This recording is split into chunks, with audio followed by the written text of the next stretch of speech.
Ce 4 janvier, au Palais des Congrès de Sainte-Régine, capitale du Makota, s'est tenue la première assemblée générale de l'APLAM, l'Association pour la liberté des artistes makotans. Une foule nombreuse s'est présentée pour répondre à l'appel de mademoiselle Nathalie Saint-Paul. J'ai moi aussi, à mon niveau, contribué à cette réussite puisque j'ai acheté mes billets pour assister à cet événement et le faire partager aux téléspectateurs. Je suis Marie Renaud et voici mon enquête pour Makota TV.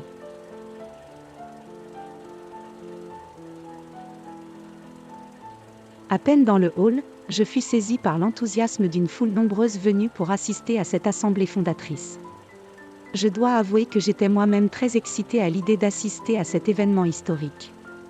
L'existence peut réserver parfois bien des surprises, surtout dans une métropole aussi petite que Sainte-Régine. Il se trouve que je connaissais mademoiselle Nathalie Saint-Paul bien avant de savoir qui elle était, je veux dire cette grande artiste engagée dont tout le monde loue la plume sensible et un peu folle et la parole à la fois acerbe et amusante.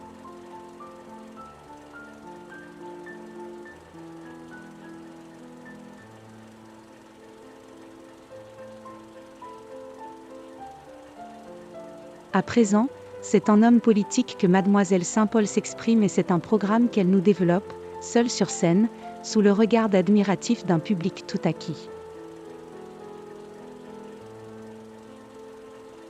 Grâce à son éloquence qui lui permet d'envelopper ses traits perçants sous un humour charmant, la jeune femme nous déroule un ensemble de propositions novatrices qu'elle entend défendre dans le cadre de son association. Il s'agit avant tout de lutter contre les ligues de vertu, ces morts vivants au visage blafard et à l'esprit dénué d'imagination qui pensent faire œuvre pie en faisant la guerre aux artistes.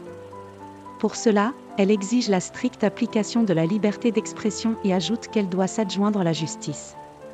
Et par justice, mademoiselle Saint-Paul fait référence aux droits des femmes pour lesquels l'APLAM se battra, droit de voter ou d'être élue, de disposer librement de son compte en banque, de conduire une auto, d'avoir les mœurs de son choix ou d'être considérée comme une personne majeure et non plus un éternel enfant.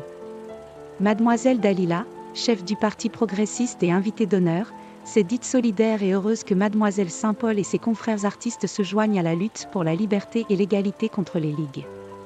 Si, en tant que journaliste, nous avons le devoir de rester impartial, il nous est permis de souhaiter bonne chance à l'APLAM. C'était Marie Renaud pour Makota TV.